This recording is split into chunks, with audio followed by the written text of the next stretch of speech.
Today we're going to be looking at this. What is this? This is the smallest Trinitron ever made. This is the Sony Trinitron KX-4200. It is meant primarily as a monitor, but does include a detachable TV module that would allow you to watch broadcasts on it. It features a 3 3/4 inch size color CRT. Now let's look at the connectors on the back, because this thing's pretty strange there. We have a typical 5mm barrel jack input for power, but it is negative center. We have 2 AV inputs and 1 AV output, which are very interesting. And here we have a 12-volt output, which powers the TV module. The TV module also has an external antenna connection and a video output to connect back to the display. Now, let's take a look at these very unusual connectors.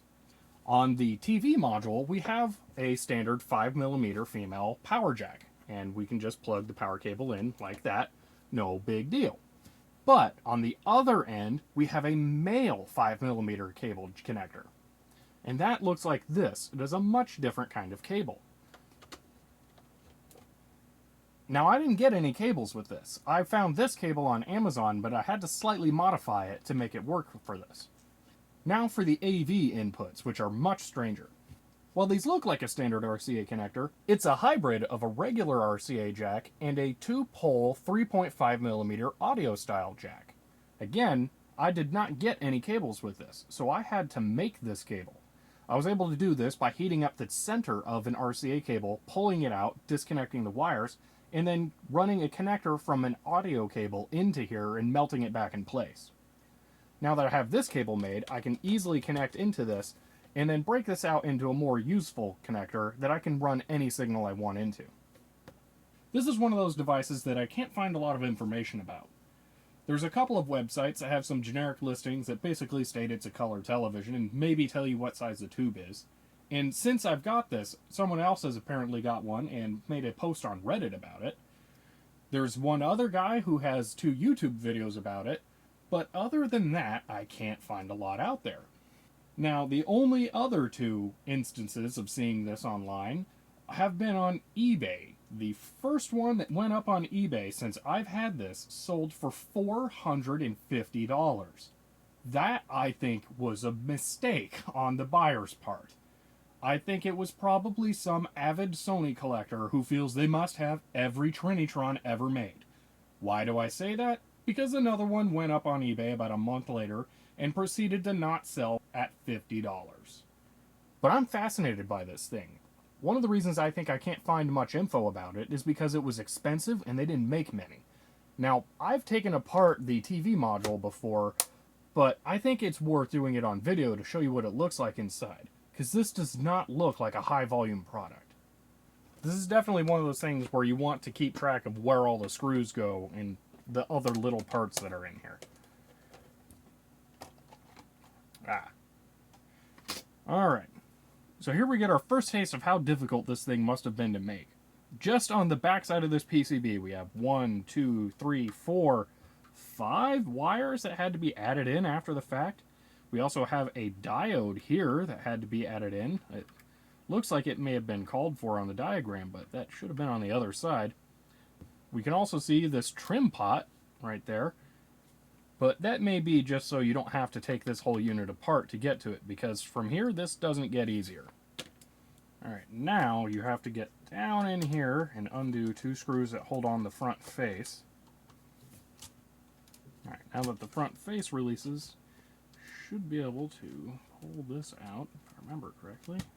No, we also have 1 screw here. And another here.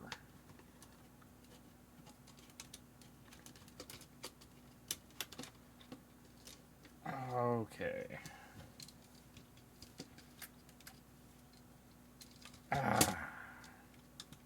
Now, if you're not careful here, you can lose the switch and these rubber buttons. So, now that we have the TV module open, let's take a look at the other side of the AV connector. This is what clued me into it being more than meets the eye, with it just looking like a standard RCA jack. Now here you can see where that audio-video connector mounts on the board, and that we have 3 pins. One will be for video, one will be for audio, and the other is ground. Now, if you try and connect a regular RCA jack into this, you're going to get very horrible sounds out of it as you try and connect video into the audio input as well. When I first got this, I was trying to figure out why I could either have audio or video in the one connector. It took me opening this up to figure out there was more than one contact inside the chamber of the connector. Moving on to the rest of the unit, we can see this nightmare of capacitors just stuck on here willy-nilly. Oh, do you see that little yellow thing roll off? So this board is, if I remember correctly, just held in place with connectors.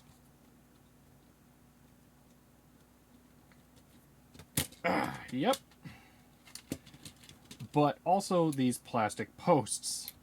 And those plastic posts like to move around as they please. Now from here, there's not much more to go over. There are some interesting modifications that had to be made to how this thing was built. And we have the regular RF can and the antenna input. But beyond that, I don't really think there's much else to look at here. So I'll go ahead and reassemble this, and then let's take a look inside the display. I haven't done that yet, so I'm not sure what we're going to be greeted with. Before we close this up, really quick, if we look on this chip and this chip, we see two things that look like date codes. We have 8328 and 8428 for possibly 1984 in the 28th week or 1983 in the 28th week. So I think we can say this thing came out in about 84.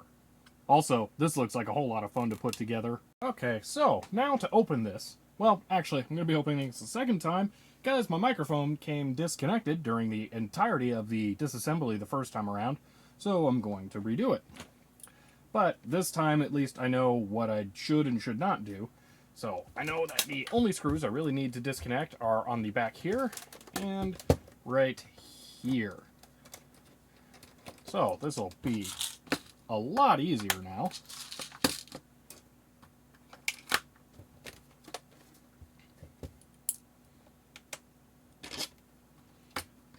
Actually, there is one more screw right here.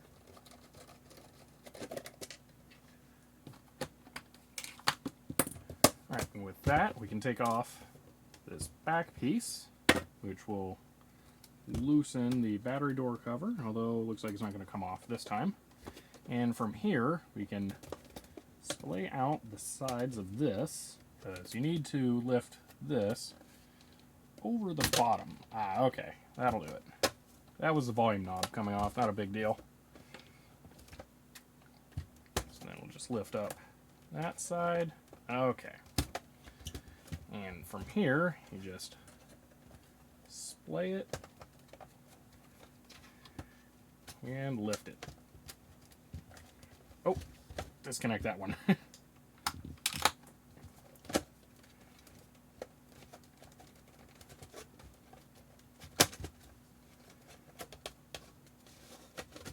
Alright, now we have access to the good stuff. Oh man, this is a tiny CRT. I mean, that's the whole CRT right there. Look, the size of my hand. That's crazy. Can see this area is a bit dirty. Now, normally that would make me suspect of bad capacitors, but the vent on the top is right there, so I know we don't need to worry about that.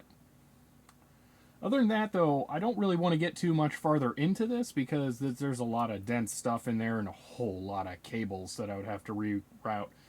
So I think I'd be better off just leaving this as is since it works, and I really like it, and I really like that it works. So, yeah, it's fun in there, but I'm better off just leaving it alone.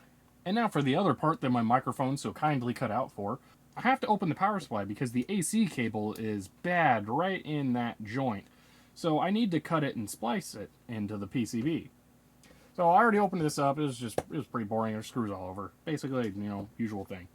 So now we're back up to speed. And yeah, so I'm trying to figure out how I can pull this cable through a bit more without needing to, well, I don't know, because it's difficult to get that connector. It's difficult to get this, well, bulkhead off. Yeah, so that's where I'm at right now. I should just desolder this end.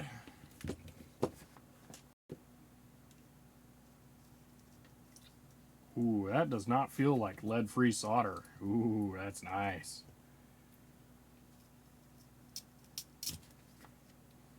Aha, I think I have it figured out. If you rotate it 180 degrees, then the top can easily fit through the hole. There we go. So the trick is to rotate it 180 degrees, and then there's a... Well, no. I think I must have just mauled it up pretty good, because that looks about the same. Well, either way, I got it out now. Yeah. Oh, jeez. No wonder the cable doesn't work anymore. That's a heck of a crimp in there. So that means I would have to replicate that crimp to get that to fit. Whew, I don't know if I can do that with what I've got on hand, but we'll see. So I need to cut this back. So let's go there. And we'll go ahead and split the cable just initially. And then run it in. Ooh, yeah, that's not going to be easy.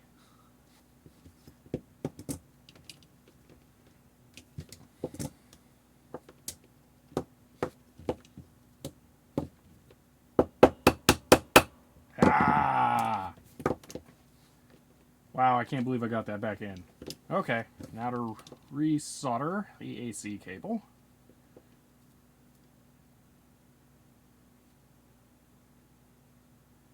Alright, that should be the end of the modifications for the power supply. Alright, now that we've had a look at the inside, let's see what you can do on the outside. If you lift the handle up, you have adjustments for picture, which seems to be some kind of gamma. There is a brightness, which just appears to be the white level. There is a color, which in this exact scene isn't going to do much.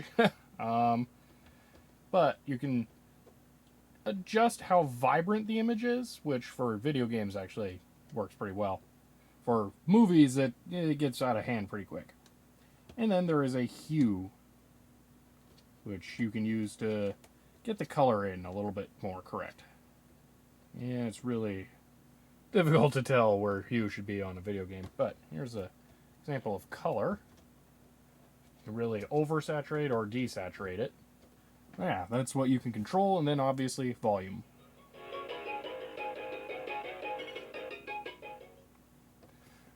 Now the TV module on mine does work. I'm missing a door on the side, you may have noticed, but that's not really that important.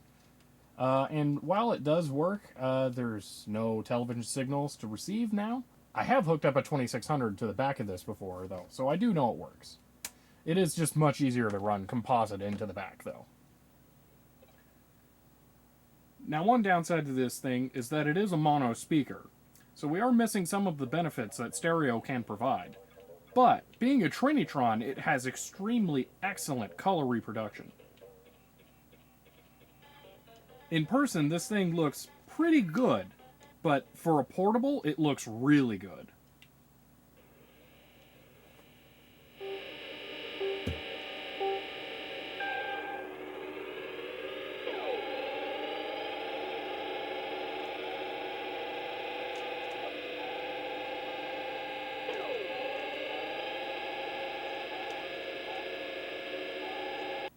Now, in order to get this to display whatever I want, I'm just using an HDMI to composite video adapter and then plugging that into the cable that I made. So I can actually connect my computer to this thing and use it as a monitor. Well, I think that about wraps it up for the KX-4200. It's a pretty sweet, tiny little CRT. I don't know how many small color portable CRTs there are like this, but I haven't seen any others.